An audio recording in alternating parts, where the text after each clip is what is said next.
코로나가 갑자기 폭증했습니다. 이제 정점에 도달했다고 합니다.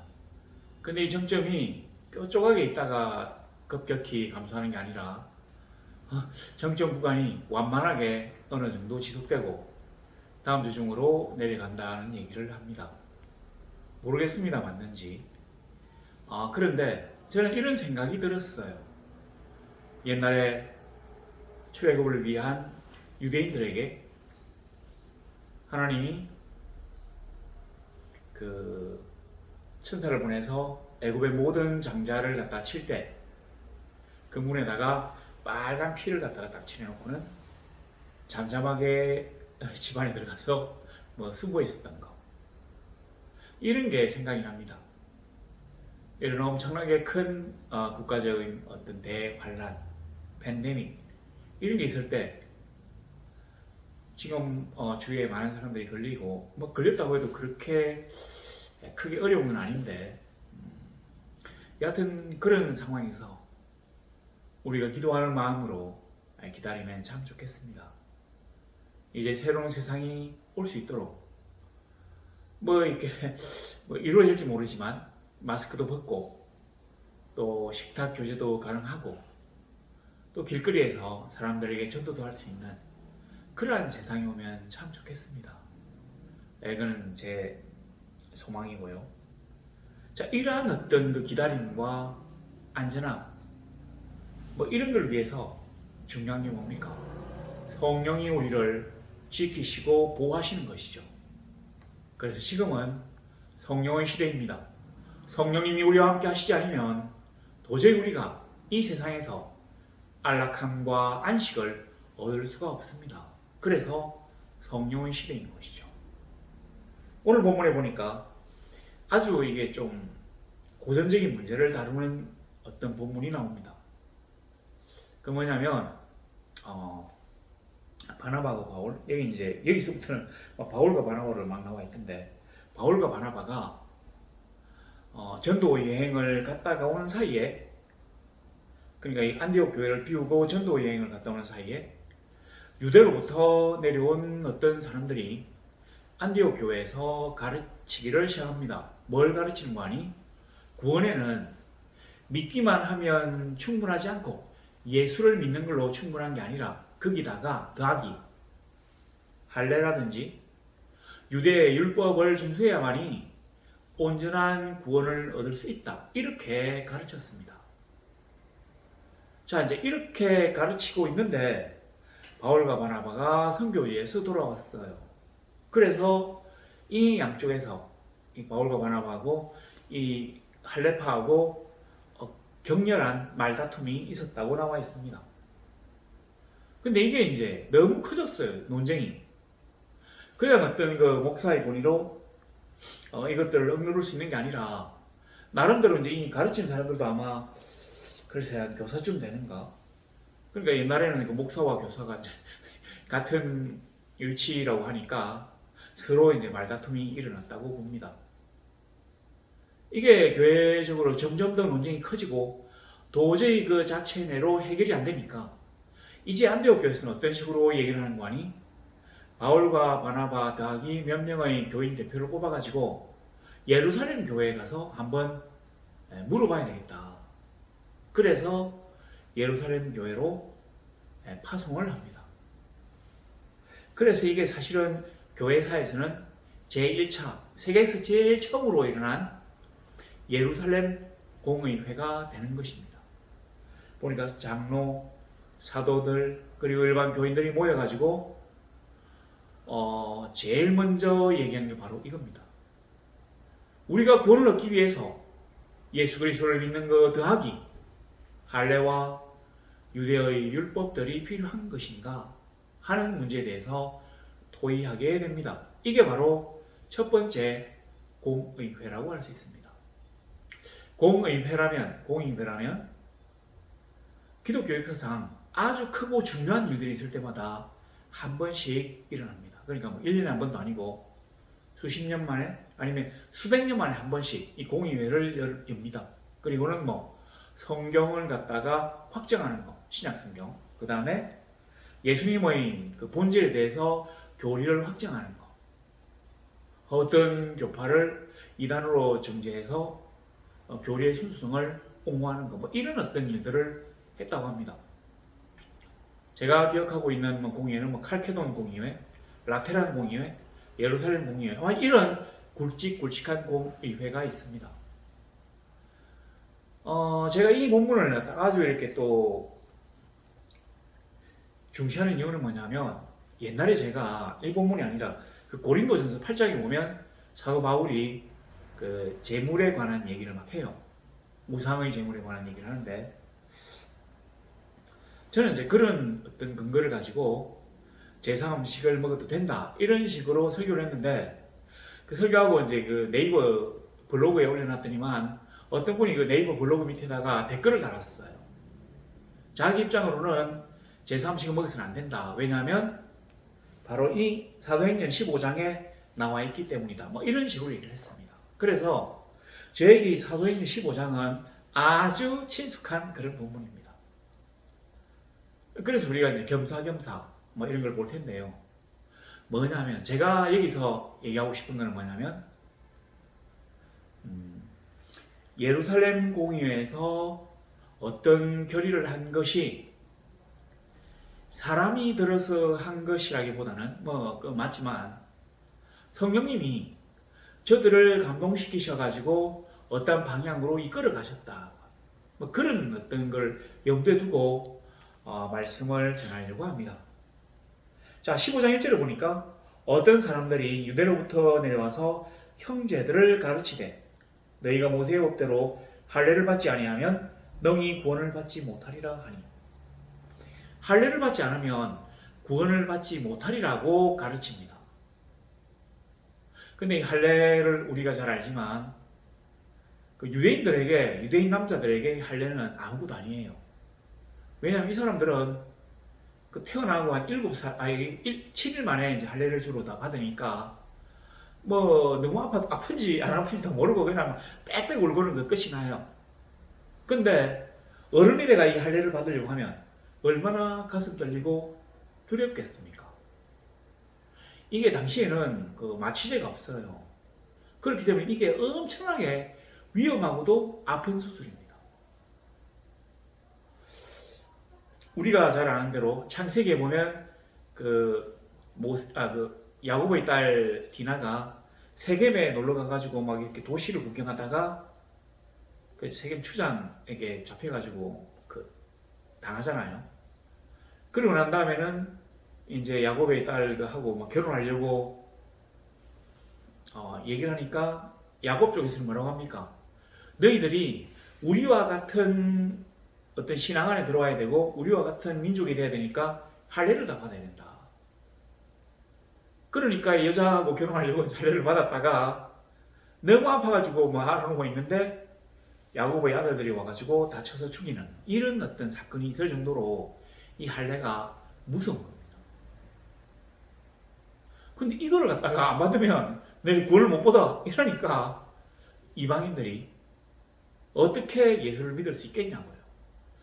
그러니까 이 유대인들, 자기들은 이미 다 받았기 때문에 전혀 문제가 없는 이 할례를 이제 새롭게 그리스도 안으로 들어오는 이방인들에게 요구하는 것은 이방인들에게 전도하는 길을 막는 행동입니다.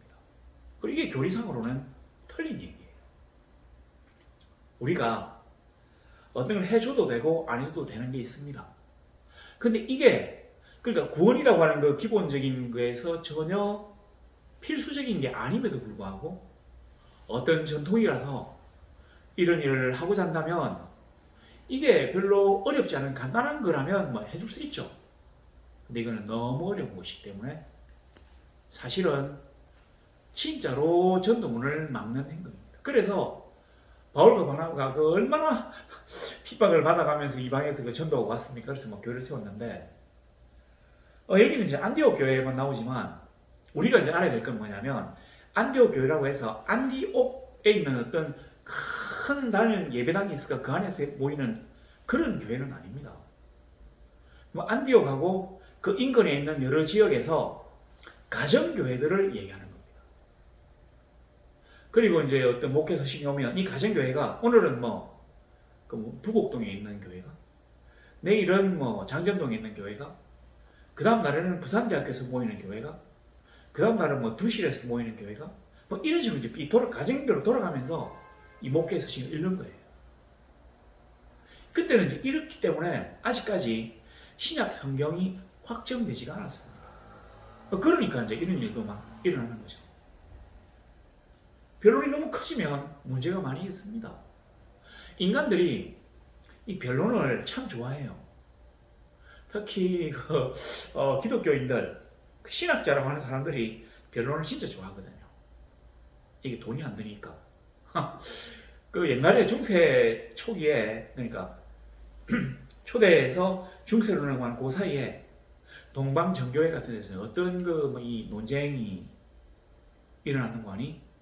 바늘 끝에 천사가 몇 명이나 설 수 있는가? 이거 가지고 논쟁을 진짜 심하게 했대요. 그래서 온 동로마 제국이 막 떠들썩할 정도로 양쪽으로 나뉘고 싸울 정도로 아주 심각한 말다툼이 있었답니다. 지금 생각하면 아주 웃기는 일입니다. 지금 우리가 생각할 때는 할례는 하나도 안 중요해요. 이거는 구원과 전혀 상관이 없다는 걸 우리가 누구나 다 알고 있습니다. 그러나 이제 막 유대 전통에서 벗어나서 세계 종교화되고 있는 기독교에게 이러한 어떤 할례에 대한 확신은 아주 심각한 통과 의례로 작용했다는 겁니다.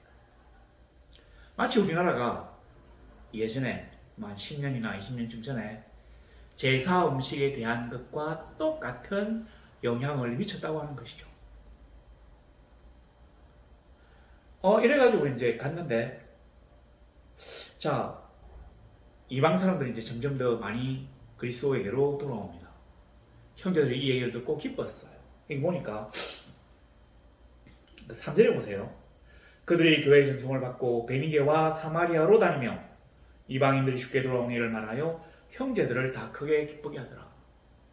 베니게, 페니키아와 사마리아, 그 유대 북부 지역에 다니면서 이제 이방인들이 진짜 많이 하나님 앞으로 돌아온다 하니까 이 사람들 참 기뻤어요. 그 페니키아 사람들은 진짜로 이방인인데 사마리아 사람들은 자기를 사실은 이방인으로 생각했을까요? 자기들 스스로는 자기들이 아브라함의 정통 후손이라고 여기고 있습니다. 그러니까 이삭 쪽이 아니라 이스마엘 쪽의 정통 후손이라고 여기고 있어요. 근데 어쨌든 유대인들로부터는 이방인으로 취급받는데 이제 당신과 같은 사람들이 교회 안에 점점 더 많아진다고 하니까 이 사람들이 너무 기뻤어요. 그리고 지금 우리가 이방인들이 예수를 믿는데 어떻게 믿어야 될지에 대해서 예루살렘 교회에 가서 얘기하려고 예루살렘 공의회에 참석하려고 간다고 하니까 상당히 사람들이 지지하고 후원했겠죠. 가서 이 사람들이 사도와 장로들의 영접을 받았다고 합니다. 하는데 여기 보면 5절에 바리새파 중에 어떤 믿는 사람들이 일어나 말하되 이방인에게 할례를 행하고 모세율법을 지키라 명하는 것이 마땅하다 하니라. 잘 보세요. 1절에 보니까 할례를 받지 아니하면 너희 구원을 받지 못한다고 가르쳤답니다.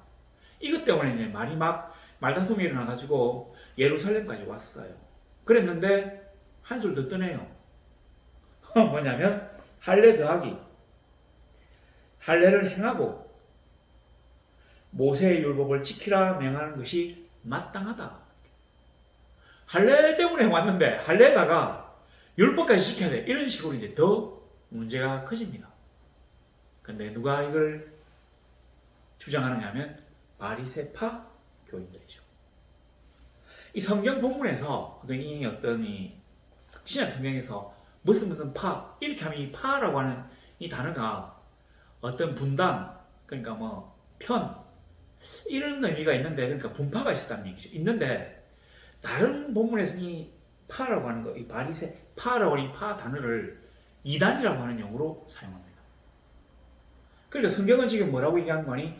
이 사람들이 하는 이 말이 사실은 기독교에 이단이 될 조짐이 많은 사람들이다. 이 얘기입니다. 왜 이 사람들이 이런 얘기를 했죠? 뻔한 거 아닙니까? 자기들의 기득권을 유지하기 위해서. 이 바리새인들은 예수님 당시에도 사실 예수님하고 율법 때문에 진짜 많이 싸웠어요. 예수님이 이 위선자들하고 막 이렇게 야단도 치셨잖아요. 근데 이 중에서 이제 많은 사람들이 주께로 돌아왔는데 그래도 이 사람들의 본성이 어디 간 건 아닙니다.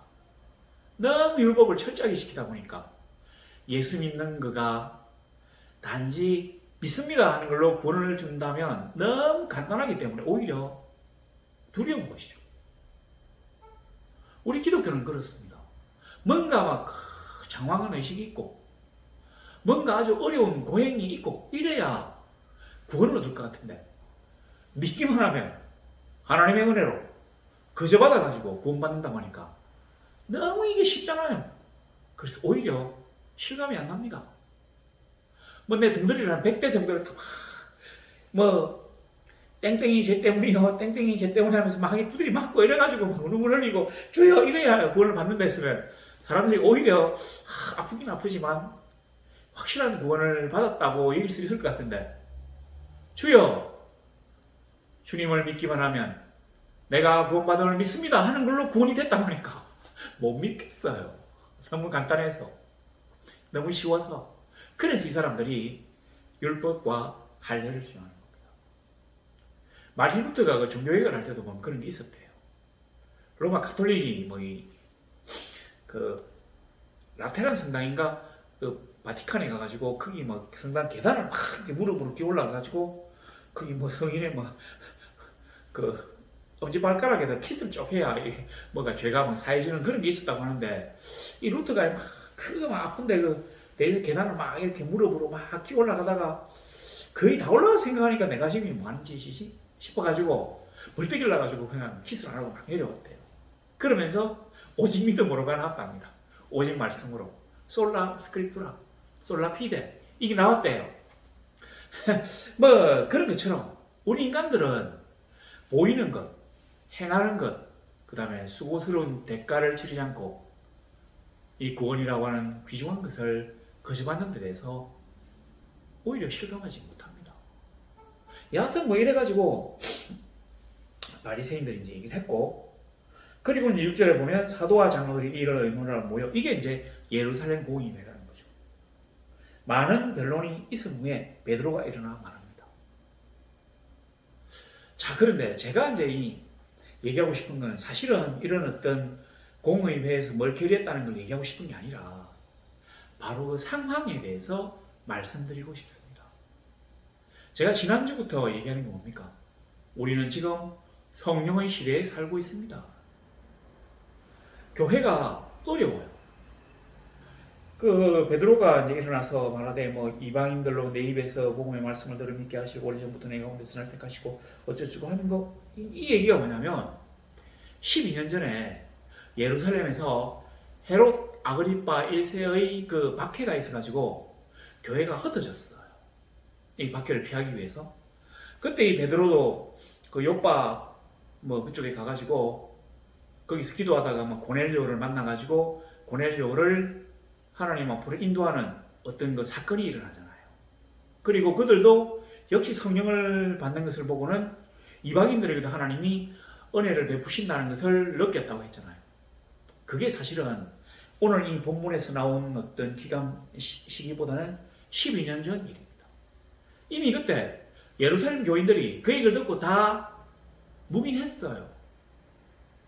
그래, 이방인들도 우리와 똑같이 하나님의 자녀로 하나님이 주신 구원을 은혜로 받는다는 것을 다 시인했습니다. 그럼에도 불구하고 12년 동안 잠잠해 있다가 갑자기 다시 또 떠들게 되었다는 것입니다. 이 기득권을 놓치는 게 그렇게 어려워요.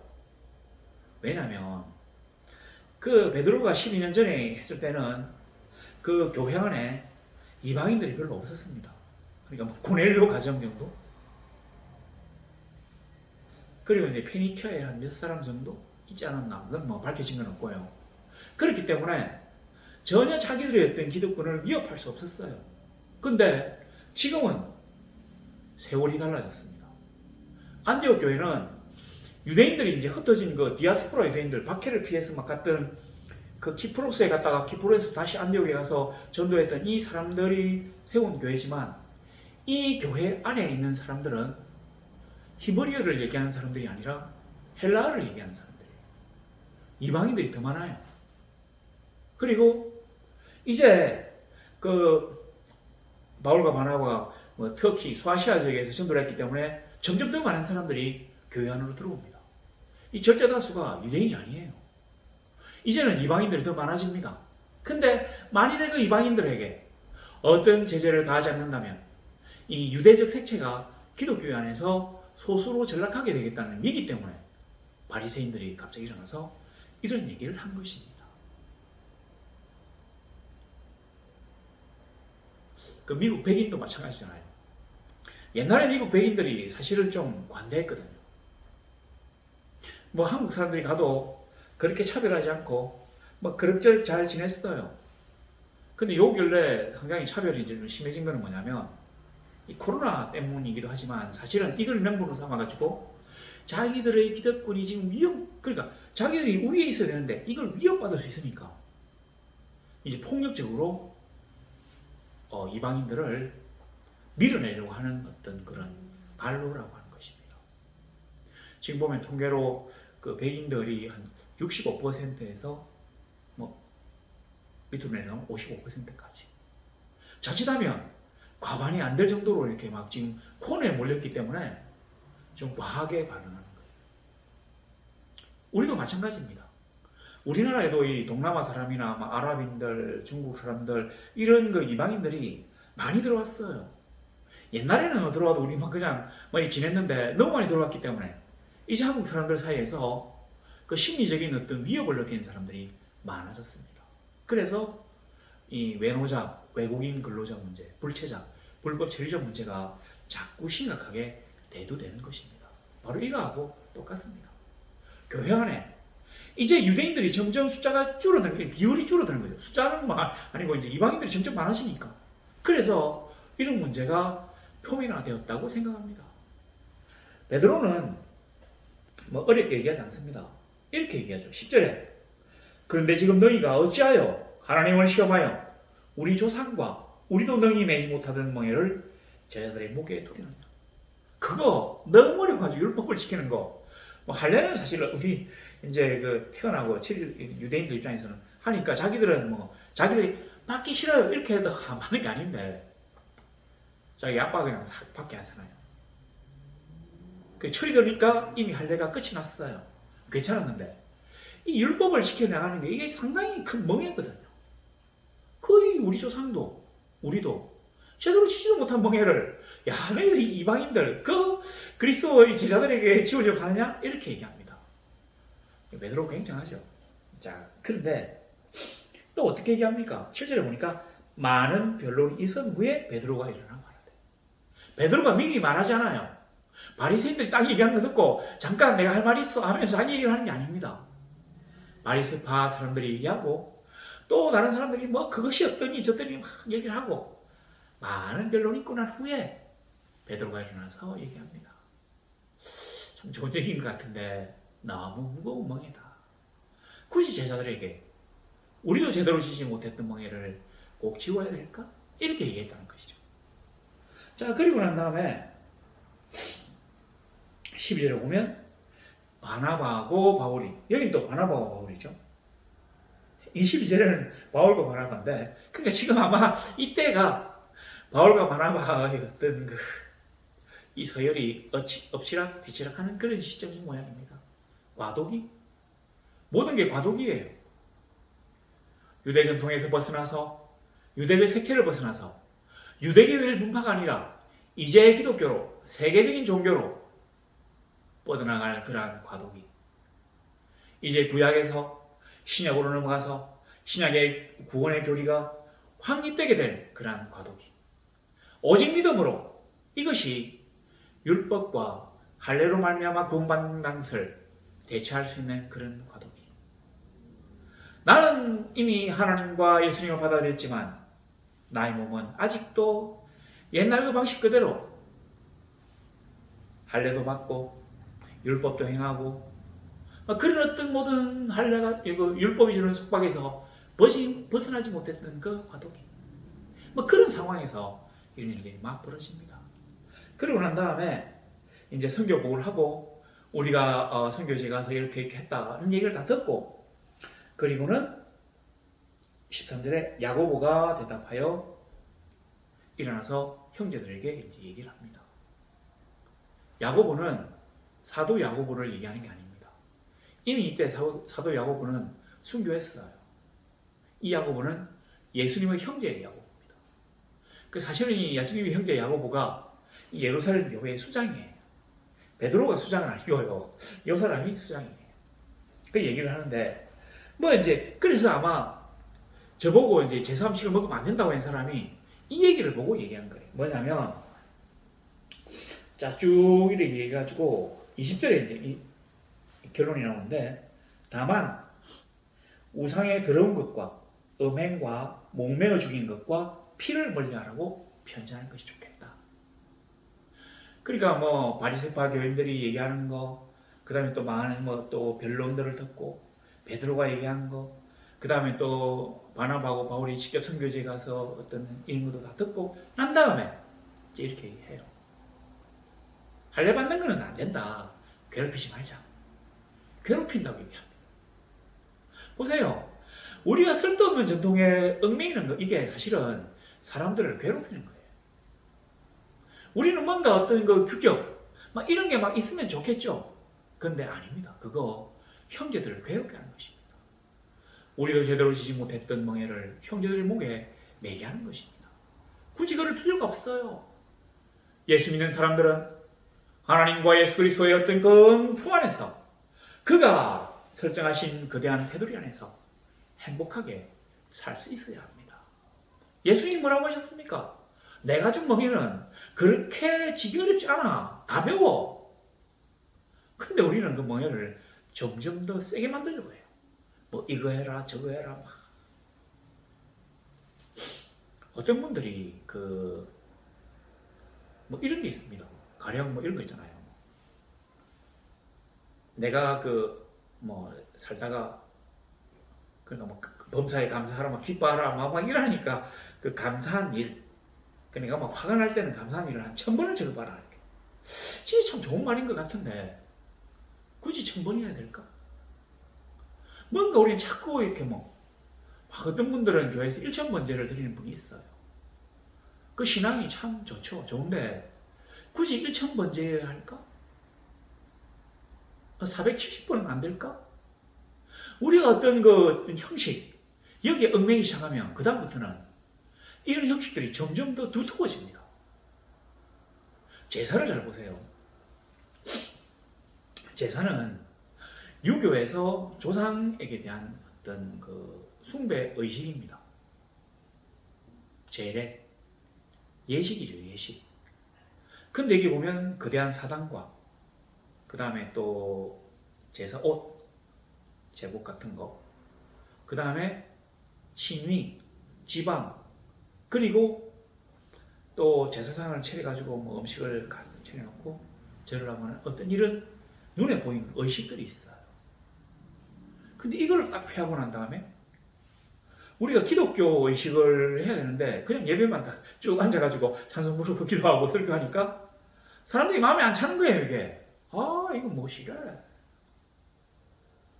뭔가 제사가 주는 어떤 그 장엄하고 뭔가 약간 좀 신통한 면이 없어 보입니다. 신기가 없어 보여요.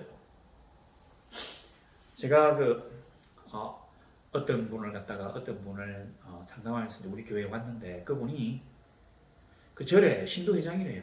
여자분인데 아들 때문에 이제 왔는데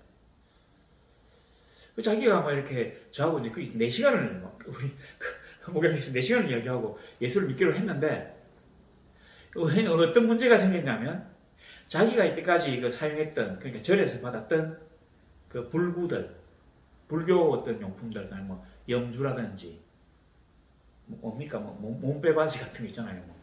그 불제가 입는 그런 옷 같은 거, 그 다음에 불경책 같은 거. 맞아, 이런 어떤 용품들이 있는데 이거를 어떻게 되겠냐고 물어보더라고요. 저는 사실은 그 불교 자체는 그냥 종교가 아니라 철학이다 이렇게 생각하니까 불교도분들은 좀 화가 나겠지만 철학이다 생각하니까 아무것도 아니라고 생각해요. 그냥 쓰레기 봉투에 넣어가지고 버려라 이렇게 얘기를 했거든요. 근데 이 사람이 이제 상당히 좀 약간 그 불만이었던 것 같습니다.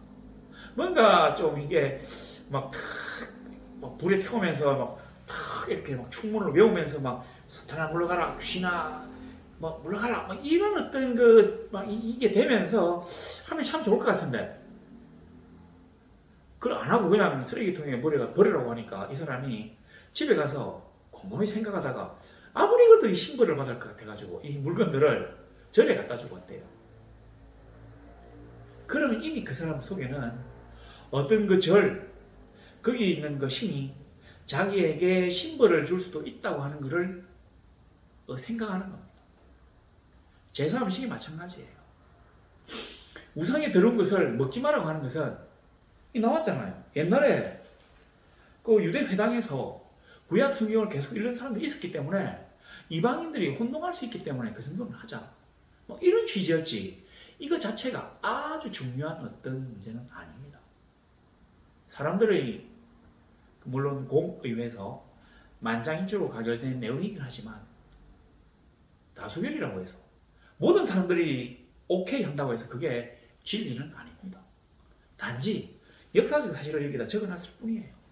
그때 예루살렘 공의회에서는 이런 것들을 결의했습니다. 그러나 이것은 하나님의 진리하고는 상관이 없습니다. 뭐 그런 얘기입니다. 자, 이런 걸 생각해 보세요. 제사 음식이 있는데 우리는 이 제사에서 어떤 뭐 조상 귀신이 와가지고 뭔가 한다는 얘기를 안 믿습니다. 그러니까 이 제사가 사실은 그 사람들이 생각하는 만큼 어떤 굉장한 게 전혀 아니라고 생각합니다. 그러니까 이 음식을 그냥 먹는다면 그냥 음식으로 생각하는 거예요. 배가 고픈데 맛있는 음식이 있으니까 맛있겠네 하면서 막 먹는 거예요. 저는 이 음식을 잘 먹습니다. 먹은 지 수십 년이 넘어요. 전혀 어떤 문제를 일으키지 않았습니다. 만일 이 음식을 먹고 뭔가 자기에게 나쁜 일이 생긴다고 생각한다면 그 자체가 여기에 어떤 신성을 부여하는 것이 됩니다. 그건 아주 위험한 행동입니다. 이 세상에 하나님은 한 분뿐이에요. 다른 말로 신은 한 분뿐이에요. 어떤 상담할 때 그 여자가 막 자꾸 자기가 귀신 들렸다고 하면서 계속 그거를 귀신이라 안 하고 신이라고. 신. 그래서 제가 신이라는 얘기 하지 말라 했거든요. 그래가지고 막 대판 싸웠는데 그런 겁니다. 이 세상에 신은 한 분뿐입니다. 우리는 하나님만을 신으로 섬깁니다. 다른 것들은 아무것도 아니에요. 귀신은 사탄의 잡종이에요. 신이 아닙니다. 그렇기 때문에 우리는 제3식도 그냥 먹을 수 있습니다. 단지 제가 이제 보니까 이 네 가지 뭐 금한 거, 그 뭐 우상에 들어온 것, 음행, 목명 죽인 것, 피를 멀리하라 이런 것 중에서 이 음행은 지금도 금해야 됩니다. 이게 어떤 그 성적인 그 난잡함, 뭐 이런 걸 음행이라고 하는데 옛날에 신전에서 그런 이름들이 아주 많았거든요. 그래서 좀 뭔가 그 양심적이고 경건하게 살려고 하는 그 헬라의 귀부인, 그리스의 귀부인들은 유대교를 되게 좋아했대요. 너무 막 종교 자체가 깨끗하고 거룩하니까. 그래서 귀부인들이 진짜 유대인이 많이 됐는데 안타깝게도 헬라의 남자들은 유대교에 개종을 안 했대요. 왜냐하면 그 할례 때문에 너무 무섭잖아요. 근데 그걸 갖다가 사람들에게 요구하는 게 사실은 전통을 막는 거잖아요. 전통 좋습니다. 그러나 그 전통이라고 해서 다 옳은 것은 아닙니다. 우리의 습속이 오래되면 그걸 전통이라고 합니다. 근데 그 전통이 하나님의 어떤 말씀에서 벗어나면 바꿀 수도 있어야 합니다. 우리가 옛날 걸 그냥 고집하며 막 있으면 이거를 독선이라고 해요. 독선. 그리고 남들에게 지지 않으려고 하는 이 오만이잖아요. 그리고 참 안타깝게도 아집이라고 합니다. 우리는 사실 이런 모든 것들을 통해서 이겨냈어요.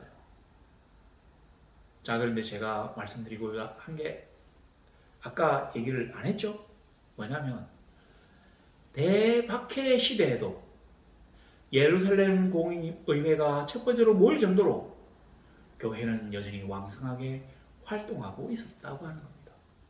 지금 막 수십만 명이 막 생기고 해도 여전히 하나님의 교회는 왕성하게 활동하는 것입니다.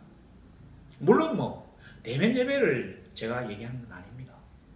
우리가 흩어져도 하나님에 대한 신앙과 하나님에 대한 믿음 그리고 예배는 거칠 수가 없습니다. 성령의 역사는 결단코 중단되어질 수가 없습니다. 우리가 어려울 때 오히려 성령의 원사가 더 필요한 법입니다. 우리 때까지 성령의 역사가 별 필요가 없었다고 느꼈습니까?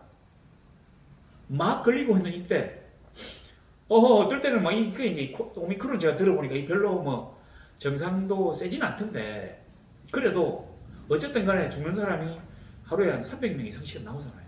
어떨 때는 425명도 나오던데 누가 자기는 그 죽음으로부터 안전하다고 얘기할 수 있겠습니까? 성령의 역사, 하나님이 우리를 품에 품으시고 우리를 보호하셔야만이 우리가 그 모든 것으로부터 이겨낼 수가 있습니다. 그러므로 성령이 필요한 것이죠. 그래서 성령의 시대입니다. 아무리 어려운 일들이 일어난다고 해도 말세지마를 당하여 우리가 점점 여건들이 안 좋아진다고 해도 그럴수록 성령의 역사가 더 필요한 법입니다. 하나님의 고쳐주심과 하나님의 만져주심과 하나님의 인도하심이 주께서 우리에게 주시는 영적인 것들이 더 필요한 법입니다. 교회는 박해와 더불어 자랍니다. 교회는 박해를 이겨내고 자랍니다. 어떨 때? 그리스도의 영이 그 안에서 활동하실 때, 성령님이 역사하실 때 교회는 성장하는 것입니다. 마찬가지입니다. 우리가 이제까지 세상이 너무 좋아서 세상이 너무 편안해서 하나님의 역사를 조금 덜 갈구했다면 이제는 정말 성령의 역사를 갈구해야 할 때입니다. 기도해야 할 때입니다. 하나님의 은혜를 덧입어야 할 때입니다. 그래요. 교회는 이런 모든 것들을 이겨낼 수 있는 우리의 유일한 희망이자 안식처입니다. 이번 주도 승리하시는 성도들이 되시기를 우리 주 예수 그리스도 이름으로 소망합니다.